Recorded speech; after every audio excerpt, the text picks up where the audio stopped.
لا ما عاد يرعبني ظلم يهددني لا شيء أخسره لا مهما يطول الدرب فالحق معه. السلام عليكم ورحمة الله وبركاته. الحمد لله رب العالمين والعاقبة للمتقين ولا عدوان إلا على الظالمين. أشهد أن لا إله إلا الله الملك الحق المبين وأشهد أن محمد رسول الله صادق الوعد الأمين. اللهم صل وسلم وبارك على هذا النبي الكريم نبينا محمد وعلى آله وأصحابه ومن اتبعهم بإحسان إلى يوم الدين. لقد قال تعالى في القرآن الكريم: أعوذ بالله من الشيطان الرجيم بسم الله الرحمن الرحيم وأطعموا البائس الفقير صدق الله العظيم وصدق رسوله الكريم ونحن على ذلك من الشاهدين والشاكرين. سعادة المكرمين, penasehat dan sesepuh di Masjid Al-Azhar Muhammadiyah yang sama-sama kita hormati, pengurus takmir Masjid Al-Azhar Muhammadiyah yang kita muliakan,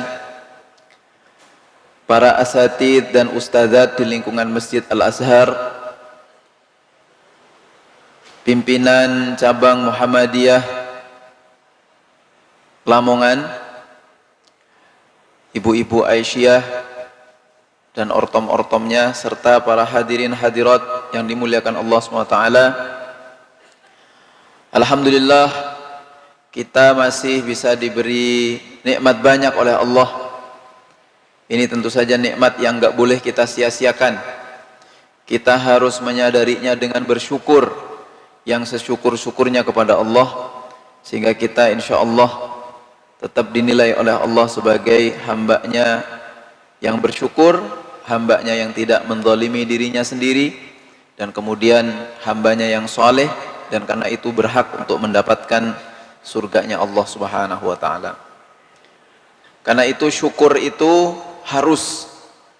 Dan hari ini, malam ini, kita membahas fikih kurban dan Idul Adha, yang itu juga bagian dari rasa syukur kita kepada Allah Subhanahu wa ta'ala. Salawat dan salam mudah-mudahan tetap dilimpahkan kepada junjungan kita Nabi besar Muhammad sallallahu alaihi wasallam. Mudah-mudahan kita terus diberi kekuatan oleh Allah, pertolongan oleh Allah untuk meneladani apa yang sudah diajarkan oleh Rasulullah, baik melalui Al-Quran ataupun As-Sunnah, ataupun yang sudah diwariskan kepada para sahabatnya, kepada tabi'in, tabi'it tabi'in, dan juga pada ulama salafus salih, khalafus salih, dan ulama-ulama yang sampai hari ini tetap memegang teguh kepada prinsip ajaran Islam. Nah, mudah-mudahan kita terus dapat meneladaninya, karena keteladanan kepada ajaran Rasulullah itulah yang bisa menyelamatkan kita insyaallah fid dunya wal akhirah. Bapak-bapak, ibu-ibu yang saya hormati, seperti saya sampaikan tadi, topik kita adalah fikih kurban dan Idul Adha. Ini tema kasuistis, tema tematik yang kita perlu angkat karena kita memasuki bulan Dzulqa'dah, Dzulhijjah, yang sebentar lagi kita akan memasuki, yakni Idul Adha. Nah, kita mulai dari makna kurban, karena fikih kurban itu berarti kita memahami syariat tentang kurban dan syariat tentang Idul Adha. Nanti apa poin-poinnya, nah itulah yang mungkin penting untuk kita pahami secara bersama. Baik, kita mulai dari makna kurban. Makna kurban. Nah, secara bahasa, kurban itu adalah isim masdar. Isim masdar ini kalau dalam bahasa Inggris biasanya disebut gerund. Cuman bahasa Inggris itu terbatas. Terbatas hanya nanti gerund itu bisa menjadi bentukan kata lainnya. Nah, kalau isim masdar itu dari luarnya, pemaknaannya nanti bisa bermacam-macam. Nah, sebagai isim masdar atau kata benda yang berasal dari kata kerja, maka kurban itu asal katanya adalah qaruba, yaqrubu qurbanan, artinya dekat. Setelah menjadi kurbanan, itu bisa kita maknai mendekatkan diri kepada Allah SWT. Jadi asal maknanya itu dekat, qarib, makanya sahibul qarib, as-sahib al-qarib, itu artinya sahabat dekat. Oh, dia sahabat karibku, dia sahabat dekatku. Nah, kurbanan maka maknanya dekat atau mendekatkan diri. Begitu saja maknanya secara bahasa. Nah, tapi sebagaimana suatu istilah dalam syariat Islam, dalam Al-Quran, dalam hadis yang berimplikasi kepada pemaknaan syar'i, maka setiap istilah yang secara bahasa dia hanya memiliki makna seperti itu, dia juga memiliki makna syar'inya. Apa makna syar'inya? Nah, secara istilah, kurban bermakna menyembelih hewan pada hari nahar atau hari kurban, yakni Idul Adha, dan hari-hari tasyrik. Dengan niat apa? Untuk mendekatkan diri kepada Allah SWT. Jadi tetap maknanya diambil itu. Meskipun secara istilah dia sebagai medium untuk menyembelih hewan kurban pada hari nahar atau hari-hari tasyrik. Nah, niatnya ini yang penting, yakni apa? Untuk mendekatkan diri kepada Allah Subhanahu wa taala. Nah, karena menjadi bentuk aktivitas untuk mendekatkan diri kepada Allah, karena itu Idul Kurban atau kurban secara khusus dia merupakan realisasi rasa syukur atas nikmat yang telah dianugerahkan Allah kepada kita. Jadi poinnya itu ada 3 tuh. 1, menyembelih hewan kurban pada hari tertentu, yaitu hari nahar dan hari-hari tasyrik. Niatnya mendekatkan diri kepada Allah dan sebagai bentuk rasa syukur kepada Allah SWT. Itu niat yang perlu dan nilai serta syariat yang penting untuk kita jalankan ketika kita melakukan penyembelihan hewan kurban. Nah, Bapak Ibu sekalian, maka dari pengertian tersebut barusan, ibadah kurban memiliki tujuan khusus. Apa tujuan khususnya?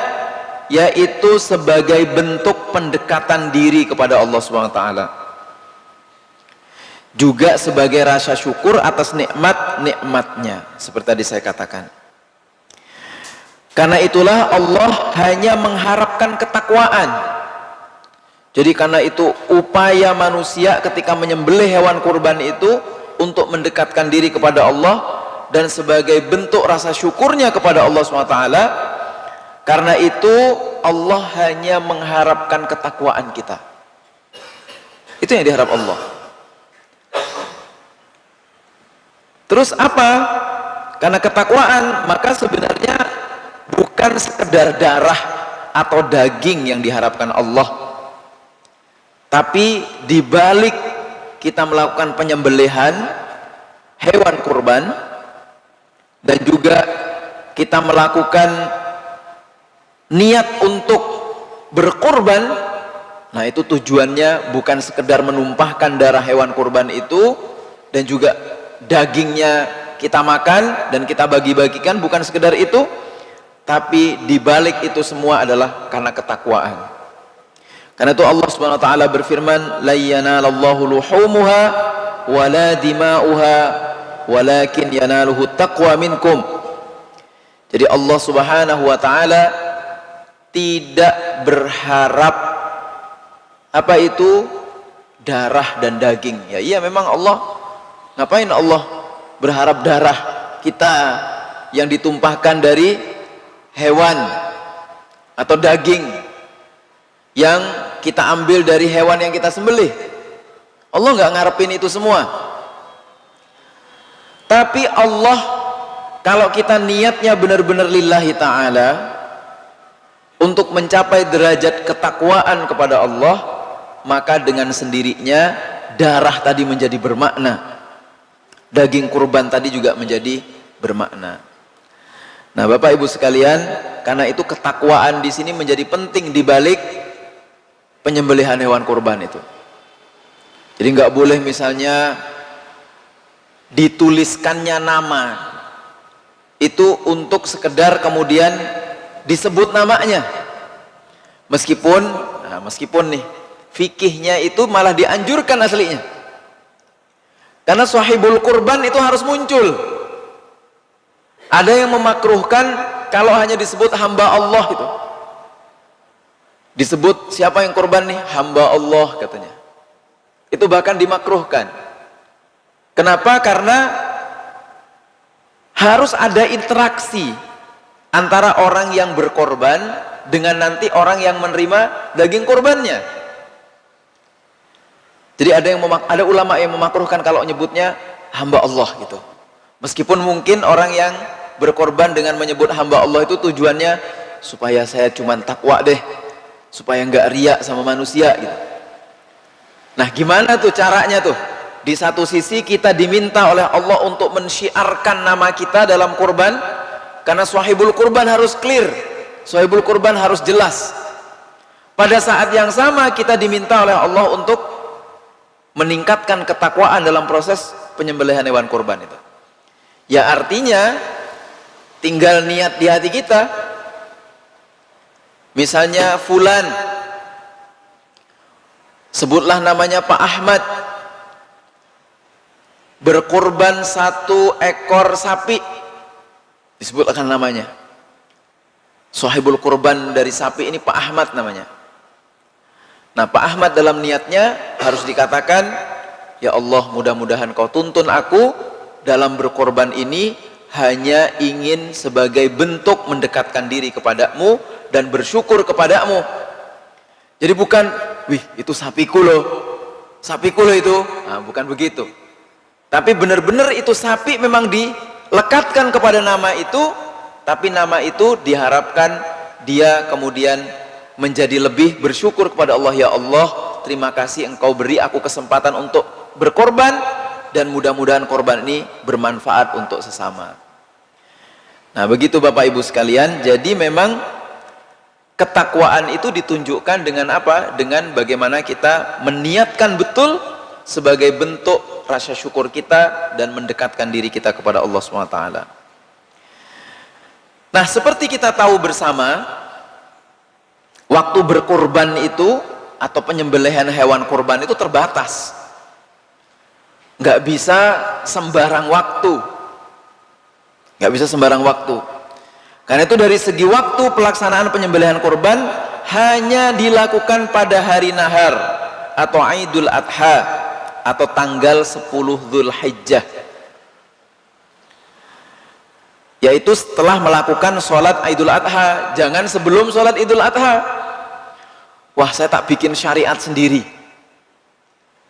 enakan sebelum Idul Adha kok, misalnya sehari sebelum Idul Adha, atau pagi keceput, pagi sekali kita menyembelih hewan kurban. Nah kalau sebelum Idul Adha, maka itu tidak akan pernah dinilai sebagai Idul Adha atau tidak dinilai sebagai hewan kurban. Itu sebagai hewan yang disembelih secara biasa saja gitu. Nah karena itu harus dilakukan setelah sholat Idul Adha. Nah juga dilakukan pada hari-hari tasyrik, tanggal 11, 12 dan 13 Dzulhijjah, dimana pada hari-hari ini mulai masuk malam Idul Adha sampai asar menjelang maghrib tanggal 13 kita disunnahkan untuk membaca takbir. Gitu. Beda sama Idul Fitri. Idul Fitri itu malam takbiran sampai kemudian sholat Idul Fitri. Habis Idul Fitri sudah. Setelah sholat Idul Fitri, nggak usah lagi misalnya duhur, Allahu Akbar, Allah, nggak usah. Itu kalau Idul Fitri. Kalau Idul Adha sampai tanggal 13 Dzulhijjah pada waktu asar. Nah, ini waktu juga untuk penyembelihan kurban. Maka di luar hari-hari ini, hewan yang kita sembelih bukan termasuk hewan kurban. Hewan biasa saja yang kita sembelih begitu. Kemudian, ini penegasannya, penyembelihan yang dilakukan di luar hari-hari tersebut tidak bisa dihukumi sebagai penyembelihan hewan kurban meski diniatkan sebagai ibadah kurban. Nah, ini tegas nih, secara waktu dan secara niat tegas nih. Pokoknya di luar 4 hari itu, maka penyembelihan hewan tidak bisa dihukumi sebagai penyembelihan hewan kurban atau ibadah kurban. Sehingga penyembelihan hewan di luar hari-hari tersebut hanya disebut sebagai penyembelihan biasa saja. Yang daging yang didistribusikan tidak termasuk hewan kurban, tapi daging sedekah biasa. Begitu Bapak Ibu sekalian. Jadi waktu berkorban ini menjadi sangat clear dan sangat rigid. Nggak bisa ditawar-tawar. Sama kayak ibadah haji. Saya tak haji di bulan Muharram saja. Tawafnya di bulan berikutnya. Nggak bisa. Supaya nggak ngantri hajinya, katanya begitu. Nggak bisa bikin syariat sendiri.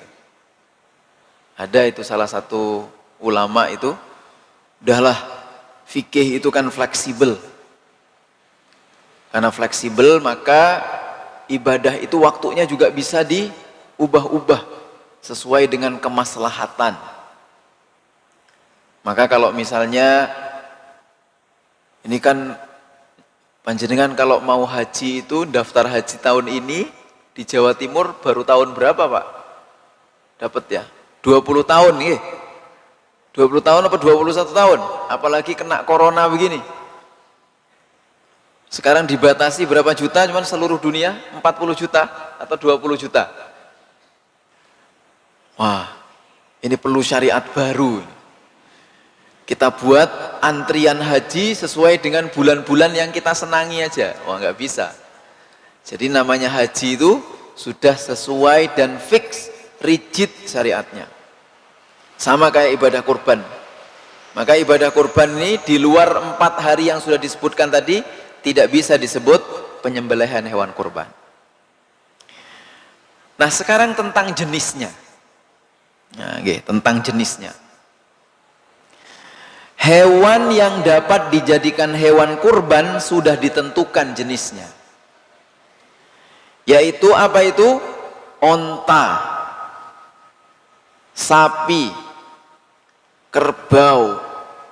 Meskipun kerbau di Arab itu nggak ada katanya. Tapi itu semacam sapi lah. Kalau di Kudus itu nggak boleh nyembelih sapi. Nyembelihnya kerbau. Karena Sunan Kudus itu dekat dengan orang-orang Hindu waktu itu. Nah, orang Hindu menyucikan sapi. Sehingga untuk mentolerir keyakinan orang Hindu, Sunan Kudus kemudian berfatwa, di Kudus nggak boleh nyembelih sapi waktu kurban. Kudu nyembelih kerbau gitu. Wah, bagus juga itu. Fikih memang untuk konteks itu boleh dijadikan media untuk berbuat baik kepada sesama. Kambing, domba, dan biri-biri. Hanya ini. Karena itu selain hewan ini, Tidak bisa disebut hewan kurban. Meski sekali lagi diniatkan menyembelihnya untuk ibadah kurban. Ketika yang disembelih misalnya ayam, nggak bisa dijadikan hewan kurban. Niat saya tak nyembelih ayam untuk kurban tahun ini, nggak bisa. Itik nggak bisa juga. Burung dara nggak bisa juga. Oh, saya sudah memelihara burung dara banyak ini, tak bikin jadi korban, hewan korban, nggak bisa tetap.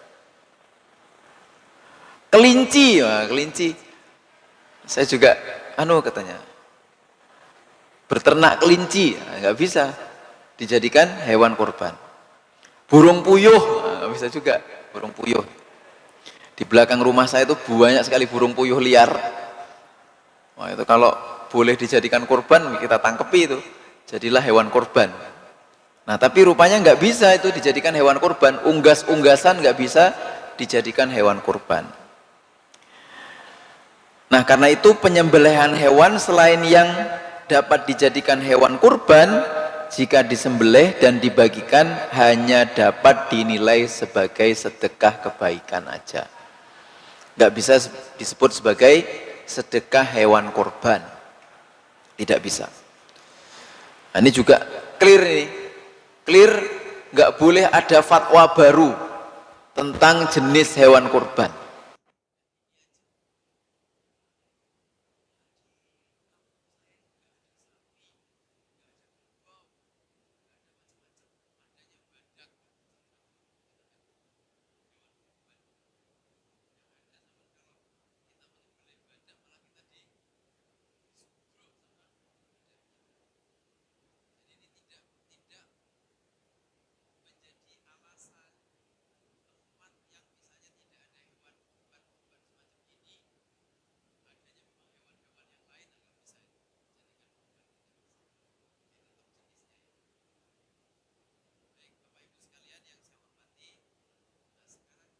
Berkorban itu bagaimana?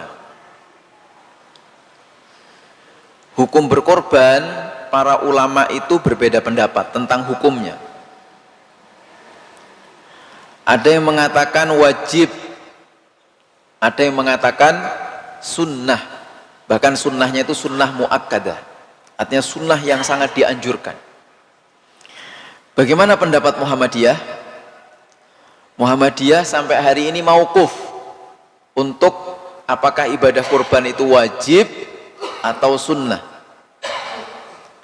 Nah, tapi di atas perbedaan itu Muhammadiyah kemudian menganjurkan seperti ini, bahwa berkorban itu termasuk ibadah yang sangat dianjurkan dan diperintahkan Allah secara jelas. Artinya Muhammadiyah menghimbau dengan sangat bagi masyarakat yang mampu untuk melakukan atau melaksanakan penyembelihan hewan kurban. Nah, tapi Muhammadiyah mauquf, tidak mau menyebut wajib, tidak mau menyebut sunnah, tapi perintah yang dianjurkan. Gitu. Perintah yang dianjurkan itu sebenarnya secara hukum fikih mirip-mirip dengan sunnah muakkadah aslinya. Tapi Muhammadiyah tidak mau menyebut sunnah muakkadah, tidak mau menyebut wajib. Tapi kemudian dalil yang dipakai oleh tarjih diantaranya adalah untuk menyatakan bahwa berkorban itu merupakan perintah yang sangat dianjurkan. Diantaranya ini, inna a'tainakal kautsar fasalli li rabbika wanhar. Nah, fasalli ini, fasalli rabbika, dua tafsirnya. Nah, kalau dua tafsirnya niku nanti akan menjadi perbedaan tentang bagaimana hukum berkorban itu. Kalau fasalli ini diartikan dengan fasalli li rabbika, diartikan sebagai bertakbir, bertahmid, bertahlil, dan dianggap sebagai sholat Idul Adha, maka wanhar hukumnya menjadi sunnah. Kenapa sunnah? Karena sholat Idul Adha juga hukumnya sunnah muakkadah. Maka wanhar sebagai ikutan perintah dari lafaz sebelumnya, fasholli li rabbika wanhar, maka juga bermakna sunnah. Jadi kalau penerjemahan kita, pemahaman kita akan fasholli itu sebagai sholat Idul Adha, maka wanhar sebagai perintah juga, itu hukumnya juga sunnah muakkadah. Tapi kalau fasholli ini kita artikan sebagai sholat-sholat wajib dan sholat-sholat sunnah, maka wanhar itu bisa kita maknai sebagai perintah wajib untuk berkorban. Tentu saja bagi yang mampu, gitu. Nah, itu yang menjadi perbedaan pendapat di kalangan ulama. Kenapa ada yang mengatakan wajib, kenapa ada yang mengatakan sunnah? Karena pemahaman akan kata fasholli dan wanhar itu. Pemahaman kita akan fasholli berdampak pada pemahaman akan wanhar, dan begitu pula berikutnya sebagai implikasinya pemahaman yang berbeda itu membuat hukum berkorban juga berbeda. Nah, ini juga ada dari surah Al-Hajj ayat 36. Ini juga merupakan anjuran untuk kita berkorban. Tapi ada satu hadis ya, ini sangat keras Rasulullah ini, sangat keras, meskipun ini bukan perintah. Hadis ini seperti informasi saja. Karena sebagai informasi, maka ulama itu juga beda pendapat yang tadi. Karena kalau ada satu dalil di dalamnya itu tidak ada perintah, maka istimbat hukumnya itu juga tidak bisa dijadikan dalil untuk mewajibkannya. Meskipun ada kaidah lain, kalau ada satu berita, satu informasi dari hadis Nabi Muhammad SAW sebagai dalil, dan itu Masya Allah isinya seperti penting sekali, maka itu juga bisa dijadikan hujjah untuk suatu amalan syariat itu menjadi wajib. Nah, ini dia bunyi hadisnya, man wajada sa'atan li an yudahhiya wa lam yudahhi fala yaqribanna musallana. Barang siapa yang diberi kemampuan, man wajada sa'atan, barang siapa diberi keleluasaan, diberi kemampuan, diberi kemurahan rizki, li'an yudahhiya, untuk menyembelih hewan kurban atau berkorban, walam yudahhi, tapi menyengaja untuk tidak berkorban, fala yaqribanna musallana, jangan deketi tempat sholat kami. Jadi enggak boleh mendekati tempat sholat Rasulullah bersama para sahabat kalau orang yang diberi kemampuan untuk melaksanakan kurban tapi dia tidak berkorban. Nah, maka Bapak Ibu sekalian, ini hadis juga kemudian berimplikasi dua. Ada yang mengatakan sunnah muakkadah, ada yang mengatakan wajib dari hadis ini.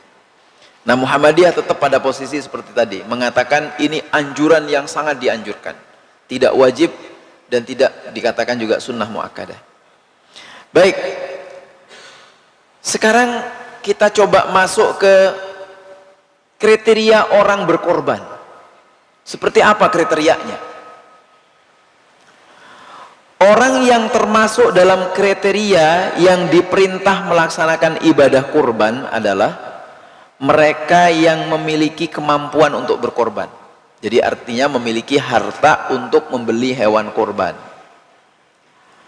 Boleh dengan cara sendiri, boleh dengan cara patungan.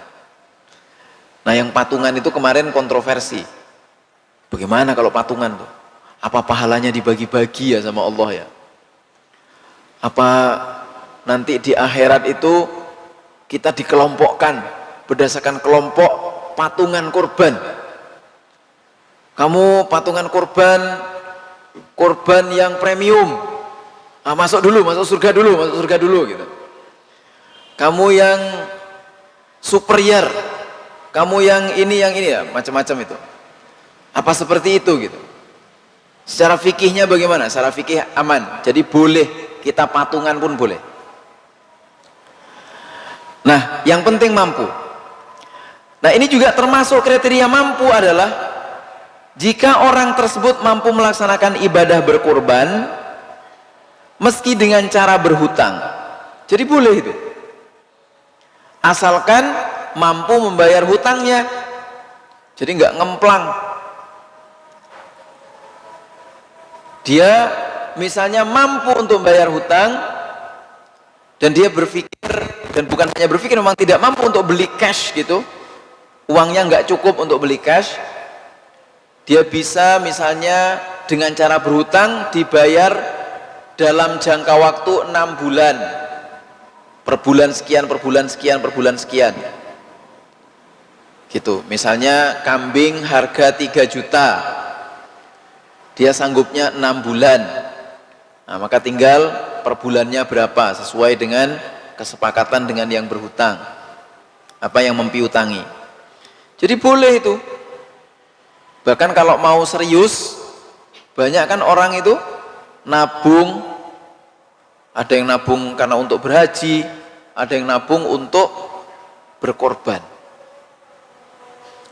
Dia setiap hari nabung sekian, sehingga pada waktu masuk bulan-bulan kurban, nah dia kemudian membeli hewan kurban itu. Nah, sehingga boleh juga dengan cara seperti itu. Boleh juga yang disebut punya kemampuan adalah mereka yang mampu tapi kemudian berhutang lalu membayar hutangnya, itu juga nggak masalah. Nah, sekarang pembagian hewan kurban. Hewan kurban itu dibagikan kepada 3 golongan saja aslinya. Siapa itu? Kepada fakir, kepada miskin, dan sahibul kurban. Udah 3 itu aja. Gak boleh dibagi-bagikan ke yang lainnya. Jadi fakir, miskin, dan sahibul kurban. Jadi yang berhak untuk menerima hewan kurban adalah fakir, miskin, dan yang berkorban saja. Ini prinsipnya, Pak. Prinsipnya seperti ini. Bagaimana kalau panitia kurban? Dapat apa enggak tuh? Bagaimana tetangga-tetangga masjid, di mana masjid di situ disembelih hewan kurban yang sekian itu, boleh atau enggak? Nah, ulama beda pendapat itu. Mari kita ikuti dulu. Yang umum dulu, habis ini saya jelaskan yang tadi. Berapa bagian masing-masingnya? Nah, jadi secara nas itu tidak ada nas yang sharih, yang jelas tentang pembagiannya berapa-berapa antara fakir, miskin, dan sahibul kurban. Nggak ada. Nah, ulama berpendapat bahwa bagian sahibul kurban adalah sepertiga. Sepertiganya, nah, tinggal bagi aja. Tapi ada juga yang mengatakan sahibul kurban mendapatkan pupu atau paha hewan kurbannya. Ada yang mengatakan begitu. Jadi pupu itu boleh dikasih 1, boleh dikasih 2-duanya. Sebulah itu sepertiganya lah. Nah, tapi ada yang mengatakan sepertiga, ada yang cukup pupuknya itu aja. Gitu. Nah, hewan kurban tidak dibatasi diberikan hanya kepada fakir miskin yang beragama Islam. Boleh diberikan kepada fakir miskin yang juga non muslim. Karena di Quran nggak ada kejelasan itu muslim atau non muslim. Di Madinah itu juga banyak fakir miskin dari Nasrani, dari Yahudi di zaman Nabi itu, yang berbaiat kepada Nabi menjadi bagian dari kesepakatan di Al-Madinah Al-Munawwarah. Dan itu tetap mendapatkan hewan kurban, meskipun mereka non muslim. Jadi tidak ada pembatasan mau dikasih ke siapa saja, yang penting membahagiakan. Dan prinsipnya adalah yang qarib, yang dekat. Nah, karena yang dekat, maka tetangga-tetangga juga perlu dikasih. Tetangga-tetangga yang dekat. Tapi ya Lihat juga ya, butuh nggak kira-kira nih, atau dia malah sudah dapat banyak gitu. Maka utamakan yang fakir dan miskin. Nah ini yang prinsip juga, daging kurban tidak boleh diperjualbelikan. Tidak boleh diperjualbelikan. Sekalipun dengan dalih untuk kepentingan agama, nggak boleh. Jadi daging kurban itu sudah harus habis dibagi. Sama seperti zakat fitrah, harus habis dibagi. Kalau pemanfaatannya nanti-nanti boleh nggak? Ya terserah. Ada dimasukkan kulkas. Hewan kurban yang zaman daging kurban yang tahun lalu, baru ingat, loh ini apa nih kok atos? Kok atos masuk kulkas, masuk freezer? Masya Allah, ini daging kurban tahun lalu. Akhirnya ditaruh luar, kemudian setelah tidak atos lagi, oh ternyata masih enak, alhamdulillah. Jadi cara makannya terserah, dengan mau makan kapan saja boleh. Tapi yang jelas harus sudah dibagi habis. Jadi dan nggak boleh diperjualbelikan sekalipun dengan dalih agama. Nah ini dia nih, dibebankan kepada sahibul kurban pada dasarnya. Jadi misalnya gini, ada Pak Ahmad tadi nitip hewan kurban di panitia kurban di masjid ini. Terus biaya penyembelihannya itu dari mana?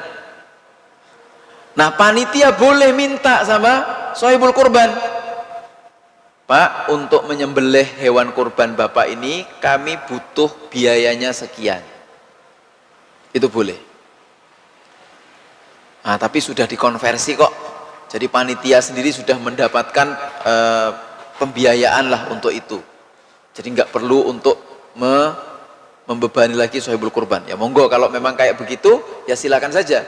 Tapi pada prinsipnya beban biaya penyembelihan kurban itu dibebankan kepada sahibul kurban. Gitu.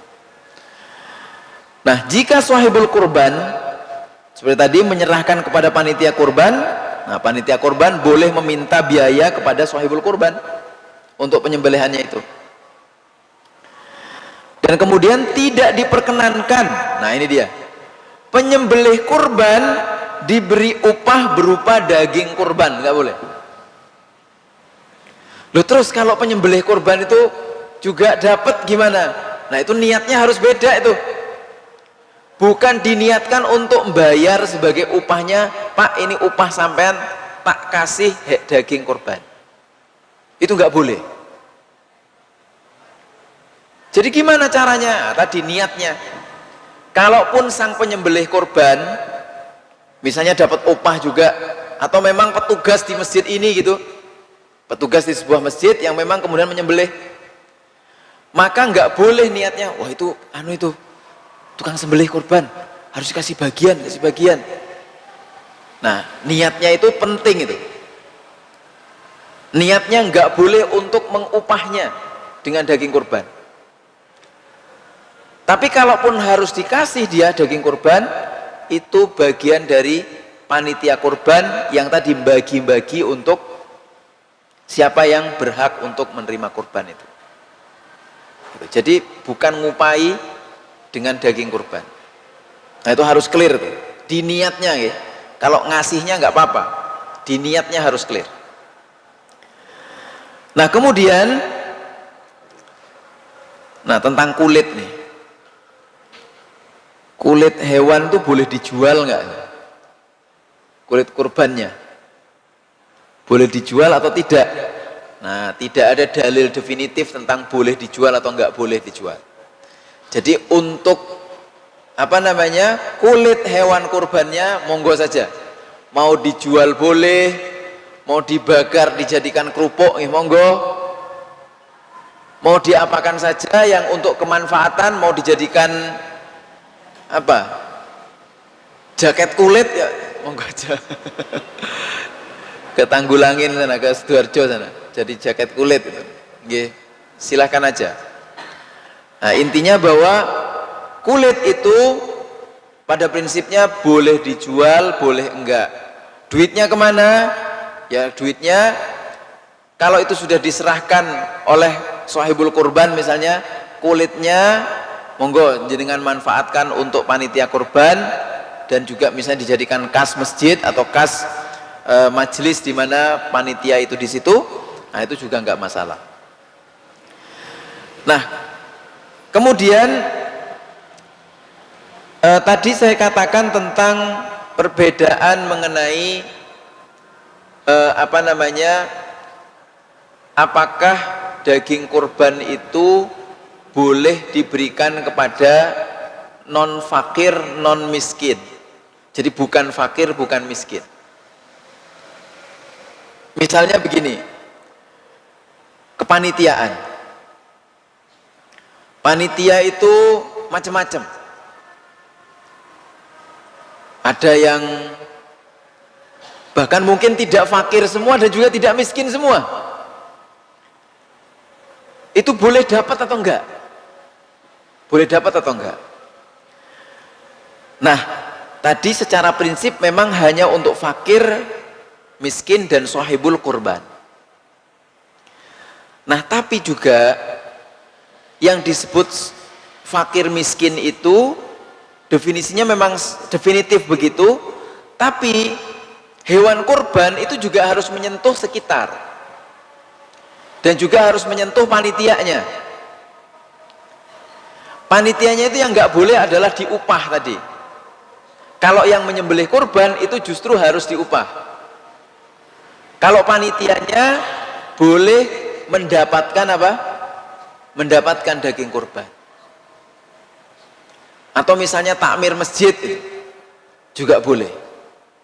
Karena akhirnya ini ada kias juga, bahwa daging kurban itu yang penting adalah untuk idkhalus surur, untuk membahagiakan semuanya. Dan itu disebut hari pesta. Idul Nahar itu aslinya kan hari pesta. Idul Adha juga hari pesta. Pesta itu maksudnya mari kita berbahagia semua. Nah, berbahagia semua berarti semuanya harus dapat. Semuanya boleh dapat. Nah, disitulah Idul Adha sebenarnya mengajarkan kepada kita, di samping untuk mendekatkan diri kepada Allah SWT dan rasa syukur, juga adalah sebagai bagian dari solidaritas kegembiraan kita. Semuanya bergembira. Mau kaya, mau fakir, mau miskin, semuanya bergembira menikmati hewan kurban itu.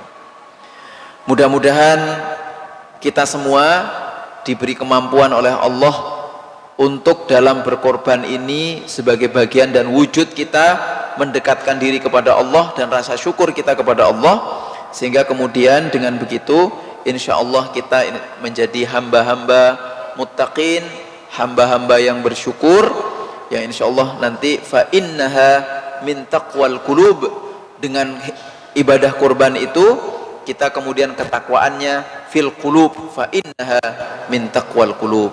Shadaqallahul azim, hadanallahu wa iyyakum wal afu minkum. Wassalamu alaikum warahmatullahi wabarakatuh.